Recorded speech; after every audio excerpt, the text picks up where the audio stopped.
Salut les Saiyans, bienvenue dans DB Times, votre vidéo sur Dragon Ball. Aujourd'hui je vais revenir sur une vidéo que j'ai fait il y a déjà quelques mois et qui s'intitulait 10 personnages inutiles dans Dragon Ball et en proposait le parfait contre-pied. À l'heure où j'enregistre cette vidéo dont je vous ai parlé est la vidéo qui enregistre actuellement le plus de vues, bien que ce ne soit pas forcément la plus représentative de la chaîne. Plus de personnes ont vu cette vidéo que la chaîne ne compte d'abonnés, donc fort logiquement, nombreux sont ceux qui ne connaissaient pas le concept de la chaîne et qui ont donc vu la vidéo en mode random en pensant qu'il s'agissait peut-être d'un traitement non approfondi des personnages.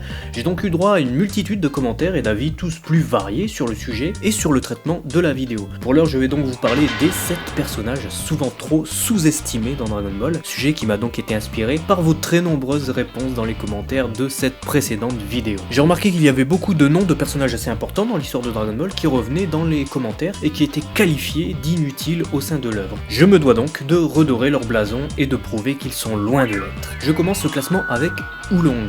Il est qualifié comme un personnage inutile, car après le premier arc du manga, à savoir l'arc de la recherche des Dragon Ball, il passe au rang de personnage secondaire alors qu'il faisait partie du groupe de héros sur lequel était centrée l'action au départ. Mieux encore, Oolong est inspiré par Shu Pachie, le démon porcin issu du conte chinois La Pérégrination vers l'Ouest, et est le 3e disciple du moine Sanzang. Beau gosse! En sa compagnie, on retrouve donc Sun Wukong, alias Son Goku, le roi des singes, Lungwan Sanshun, le cheval qui transporte le moine et qui est représenté par Bulma dans Dragon Ball, et Shao Wuqing, l'ancienne créature marine qui a inspiré le bandit du désert, Yamcha. Comme dans cette célèbre histoire, Oolong fait donc partie des personnages principaux et part en quête des 7 Dragon Ball avec ses compagnons. Au début de l'histoire, il permet à Goku et Bulma de continuer leur voyage grâce à son camping-car qu'il gardait précieusement dans une capsule Hoi-Poi Taille M, une capsule d'une grande valeur qu'il dévoila qu'une fois que Yamcha survint pour la lui dérober. Grâce à ce camping-car, Oolong et ses amis purent faire un bout de chemin avant de se faire rattraper par Yamcha. Ensuite, Oolong s'échappe de sa prison dans la forteresse de Pilaf grâce à sa capacité de transformation bien utile et pour laquelle il a été embrigadé par Bulma, et il parvient à faire exaucer son vœu avant que Pilaf ne puisse énoncer le sien à Shenlong. Grâce à Oolong, la Terre est donc épargnée du joug du plus ou moins terrible Pilaf. Par la suite, Oolong est relégué au rang de personnage secondaire et n'intervient plus que pour des gags, ce qu'il faisait déjà assez bien au début, puis pour aider ses amis également. Et cela tout en gardant sa personnalité de lâche qui veut fuir à chaque instant, ce qui fait son charme. Oolong fut d'abord le chauffeur, puis l'atout utile, en plus d'être le personnage gaguesque par excellence, et le pervers de la bande. Dès le 2e arc de Dragon Ball, Kame Sennin devient un personnage récurrent, et c'est lui qui apporte l'aspect humoristique en complément de son esprit pervers. Puer est également toujours présent et peut aussi se transformer pour se rendre utile, et d'autres personnages viendront faire les chauffeurs pour les héros de l'histoire à d'autres périodes, bien que Goku possède maintenant son Kintoon et qu'il n'a plus besoin de qui que ce soit pour se déplacer la plupart du temps. Oolong fut donc un personnage très utile au départ, mais qui, comme beaucoup de personnages, fut supplanté par d'autres personnages au fil de l'histoire, notamment parce que le récit devenait plus sérieux ou ne nécessitait pas son intervention. On passe ensuite à son compère Puer, le compagnon de Yamcha.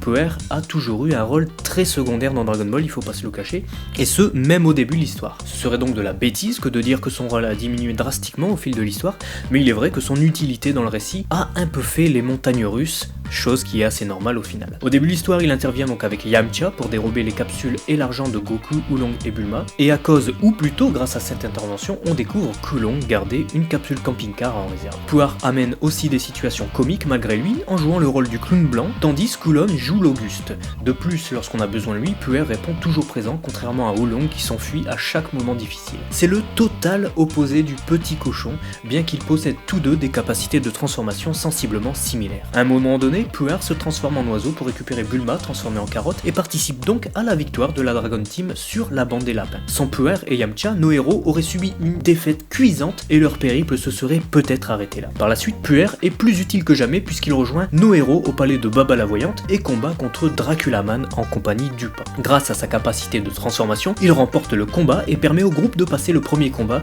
là même où Kulilin avait échoué. Ensuite, il sert de machine à tout faire pour Yamcha et se transforme par exemple en tapis volant pour l'extraire du ring du Tenkaichi Budokai après sa défaite, ou sert également de soutien moral. Mais avec l'arrivée de l'arc de Piccolo Daimao, ça se gâte puisque Puer retrouve une place en background et il n'en sortira plus jamais. Il devient le compagnon mignon et pleurnichard qui n'intervient plus que pour les apparitions de Yamcha ou d'autres personnages secondaires. L'anime tentera d'ailleurs de lui donner un rôle un peu plus important en le faisant intervenir dans l'histoire en compagnie d'Oolong ou du Dr Brief par exemple, pour suivre Goku durant son voyage vers la planète Namek. Mais bien qu'il fût extrêmement utile au héros de l'histoire à bien des reprises, Puer ne sera plus jamais sur le devant de la scène.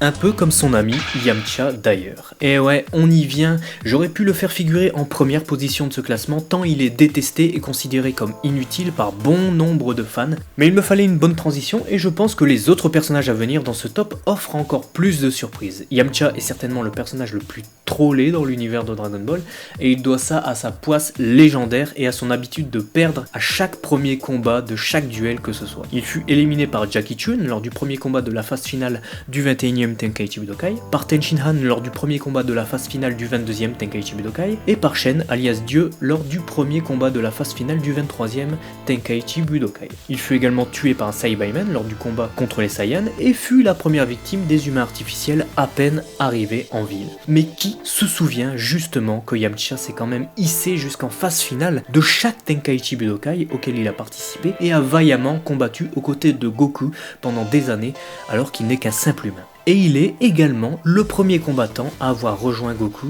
au début de l'aventure. Et oui, car avant d'être l'un des combattants les plus faibles des guerriers Z, essentiellement composés d'extraterrestres et de métis terriens Saiyans, Yamcha était le beau et puissant bandit qui accompagnait Goku et ses amis au début de leur quête. Il a amené à la fois la classe et l'aspect cool du guerrier puissant, sans peur et sans reproche. Enfin, sans peur, à part sa peur des filles, qui était du coup un gag super et qui permettait bien des situations lorsqu'il était proche de Bulma. Grâce à Yamcha, Goku et Bulma purent se sortir de situations compliquées, notamment avec la bande des lapins, et purent continuer de rouler jusqu'au mont Frypan et rencontrer Gyumao et Chi-Chi. Ils ont également récupéré les Dragon Ball restantes et Goku put retrouver sa forme normale rapidement après s'être transformé en singe géant grâce à l'intervention de Yamcha et Puer. Bulma fut également sauvée à plusieurs reprises grâce à Yamcha et son souhait d'avoir un superbe petit ami fut aussi exaucé avec la présence de celui-ci et il put aussi être guéri de sa phobie des filles grâce à sa rencontre avec la fille de Capsule Corporation. Par la suite, Kulilin entre dans l'histoire et prend la place du compagnon de route masculin de Goku, qui tient également le rôle d'ami et de rival à la fois lors des compétitions. Yamcha est donc rapidement évincé lors du 21e Tenkaichi Budokai, mais il permet d'introduire le personnage de Jackie Chun et de mettre en évidence sa fabuleuse puissance capable d'éjecter un guerrier aussi fort que Yamcha d'un seul coup. Lors de l'arc du Red Ribbon, Yamcha a un rôle assez secondaire, mais il reprend du galon durant l'arc Baba la Voyante, où on peut le voir combattre vaillamment aux côtés de Goku et remporter son combat contre Skesan. Ce combat est d'ailleurs en partie gaguesque et ne participe pas tellement à valoriser Yamcha. Ce n'est qu'une fois le gag avec Kame Sennin et Bulma passé que Yamcha peut finir son adversaire avec une seule attaque, son fameux Loga Huhuken, si culte et si stylé. Il combattra ensuite Mila-kun, la momie,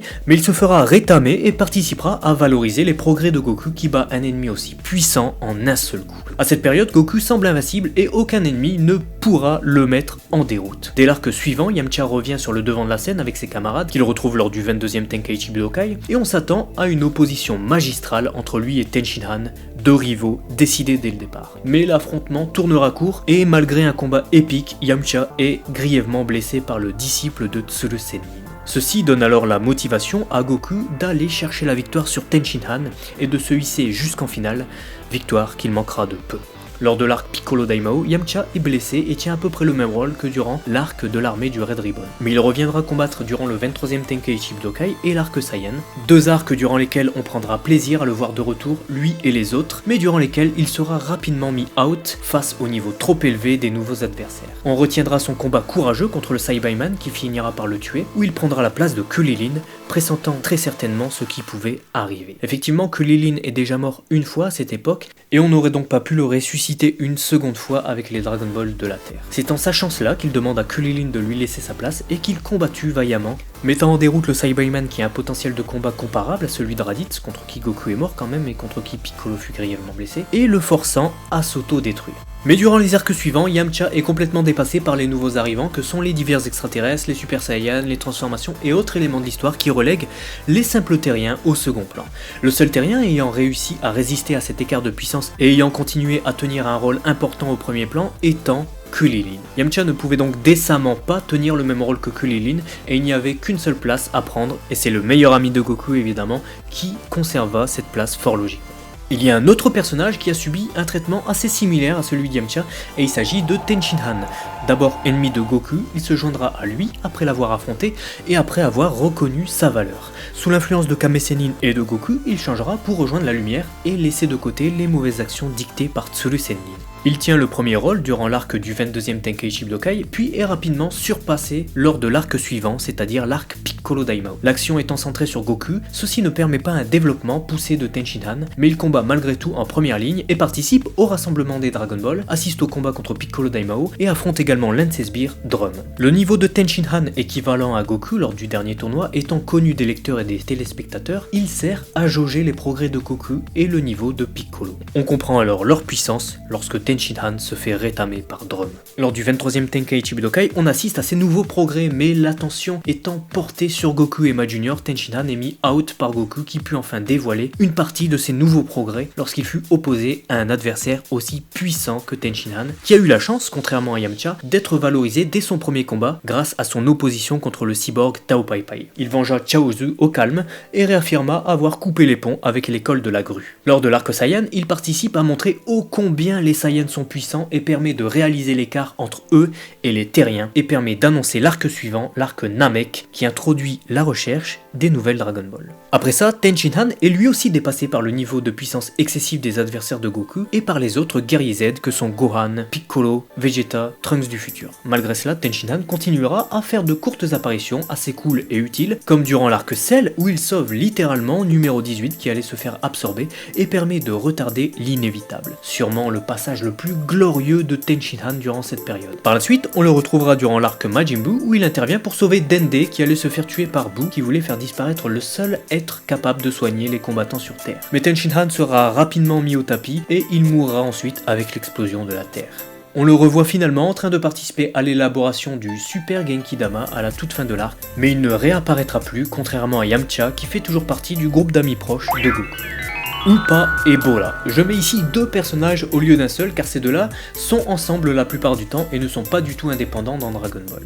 Bola et Upa apparaissent en même temps durant l'arc du Red Ribbon et c'est la mort de Bola qui motivera son fils Upa à partir en compagnie de Goku en quête des Dragon Ball. Bola et Upa permettent à Goku d'obtenir la Dragon Ball à 4 étoiles, souvenir de son grand-père, mais aussi de découvrir la tour Kalin, et Bola incite également notre jeune héros à grimper cette tour sacrée. On peut donc dire que c'est grâce à Bola que Goku devient plus fort après sa défaite face à Tao Pai Pai. Voulant ressusciter Bola à tout prix, Goku se donne un but et brave les dangers en affrontant des adversaires toujours plus puissants. Mais même après avoir retrouvé la boule de son grand-père, qui était sa seule motivation pour rechercher les Dragon Ball au départ, Goku continue de les rechercher uniquement pour faire revivre le père d'Upa. C'est donc grâce à Bola, ou plutôt grâce à sa mort, que Goku détruit l'armée du Red Ribbon, réunit une nouvelle fois ses amis et les Dragon Ball, et rencontre Baba la Voyante et ses combattants. Upa deviendra plus fort au contact de Goku et deviendra un fort et fier protecteur de la terre sainte de Kalin. Lui et son père aident Goku lorsque celui-ci subit une cuisante défaite face à Piccolo Daimao, puis participe aussi à l'élaboration du Super Genki Dama à la toute fin de l'arc Majin Buu lorsqu'ils entendent la voix de Goku.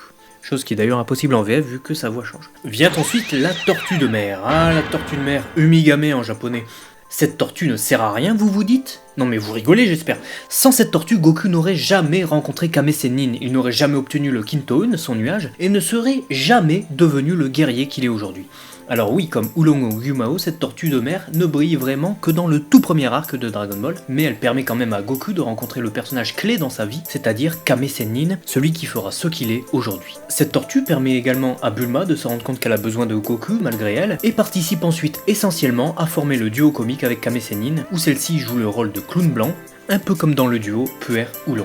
Dans l'anime, le rôle de la tortue de mer est même considérablement élargi, et on lui prête souvent de bons conseils et une certaine sagesse. Et le numéro 1 de ce top des personnages de Dragon Ball trop souvent sous-estimés est Yajirobe. Et oui, effectivement, le voilà, votre numéro 1, bien qu'il est peut-être utile de préciser que l'ordre n'a aucune espèce d'importance ici et que n'importe qui aurait pu être numéro 1, j'ai mis Yajirobe à cette place car c'est un personnage que j'aime vraiment beaucoup et qui est vraiment beaucoup trop sous-estimé. Cet enfant sauvage que Goku rencontre durant l'arc Piccolo Daimao intervient d'abord pour remplacer Kulilin dans l'histoire. Il est d'une force sensiblement similaire à celle de Goku à cette époque, qui s'est quand même hissé en finale du Tenkaichi Budokai, c'est pas rien, et d'un caractère totalement opposé à celui de notre héros. Il est puissant, mais il combat pour de mauvaises raisons et est extrêmement lâche. En soi, c'est le mix parfait entre Krillin et Oolong. Il remplace d'ailleurs ces deux personnages dans l'intrigue de l'arc Piccolo Daimao, puisque Krillin est mort et Oolong est relégué en arrière-plan avec Yamcha, Bulma, Lunch et Puer. Yajirobe brille lorsqu'il découpe Simbal en deux avec une seule attaque, tout en esquivant les décharges électriques de son ennemi, puis s'enfuit lorsqu'il entend le nom de Piccolo Daimao. Profondément couard et égoïste, Yajirobe a tout de même un très bon fond puisqu'il se tient toujours présent pour venir en aide à Goku au péril de sa vie. Il le sauve après sa défaite contre Piccolo Daimao et le conduit à la Tour Karine pour qu'il se fasse soigner. Il joue alors le rôle du conducteur dont on a parlé un peu plus tôt, puis d'ami et contraste avec le jeune héros. Il reste ensuite à la Tour Karine lorsque Goku part affronter Piccolo Daimao une seconde fois, puis réapparaît durant le 23e Tenkaichi Budokai où il participe aux éliminatoires et permet d'introduire le personnage de Shen. Malheureusement pour Yajirobe, les retours de multiples personnages dépassés ou absents durant l'arc précédent, comme par exemple Tenshinhan, Chaozu, Yamcha et Krillin, précipitent sa descente au second plan où il y restera bloqué. Yajirobe n'intervient plus que pour des tâches que seul lui peut réaliser, à savoir transmettre des messages de la part de Kalin ou encore apporter des senzu. Il brillera une nouvelle fois lors de l'arc Saiyan, où il sauve encore une fois Goku de la mort, un peu comme lorsqu'il vint l'attraper durant l'arc Piccolo Daimao après sa victoire contre le démon, mais cette fois il apportera également l'aspect comique dans ce super combat contre Vegeta et se permettra même de se moquer du prince des Saiyans. Il en pâtira et gardera l'étiquette de lâche à cause de ses déclarations, mais on oubliera un peu trop vite ses exploits à lui qui n'est qu'un simple terrien. Yajirobe est donc sûrement l'un des tout meilleurs représentants de ces personnages trop souvent négligés par l'auteur et remplacés pour de bonnes ou de mauvaises raisons et qui n'arborent pas la place qu'ils méritent dans le cœur des fans. Car peu importe leur personnalité, ces personnages ont su être utiles et braves à bien des moments là où d'autres ne répondent pas présents. Vous remarquerez que je n'ai pas parlé de leur traitement dans Dragon Ball GT car c'est pour moi une adaptation, tout comme l'anime de manière générale, et que j'ai voulu parler uniquement de ce qu'avait fait l'auteur de ces personnages. Je ne parle pas non plus de Dragon Ball Super, simplement car le manga et la série sont encore en cours de production, donc la réflexion dessus serait tronquée. On peut seulement se dire que sur les séries faisant suite au manga Dragon Ball jusqu'à aujourd'hui, la quasi-totalité de ces personnages n'ont pas retrouvé le statut important qu'ils avaient autrefois, simplement car les enjeux, les adversaires et les principaux héros sont déjà trop forts et ne permettent pas l'intervention de la plupart de ces personnages au premier plan. De plus, ils ont souvent déjà été remplacés par d'autres pour remplir les tâches majeures ou secondaires pour lesquelles on les connaissait au départ. Ces personnages n'ont donc pas toujours été au second plan et ont été bien utiles avant de sombrer délicatement en arrière-plan, ne faisant plus que des caméos ou de courtes apparitions ci et là sans forcément servir de nouveaux scénarios. Vous connaissez maintenant ma liste de personnages dévalorisés qui ont pourtant été très utiles au sein de l'œuvre Dragon Ball. J'aimerais bien connaître la vôtre. Dites-moi dans les commentaires quels personnages sont pour vous trop sous-estimés ou trop injustement mal considérés dans l'univers de Dragon Ball. D'ailleurs, si cette vidéo vous a plu et que Dragon Ball vous passionne, vous pouvez aussi partager la vidéo, ça me fera super plaisir et permettra à DB Times de se développer. Merci encore à tous ceux qui participent au partage de DB Times qui nous font de fabuleux retours et aux nombreux Saiyans qui se sont abonnés ou vont s'abonner à la chaîne. On se retrouve rapidement pour une nouvelle vidéo. Sayonara!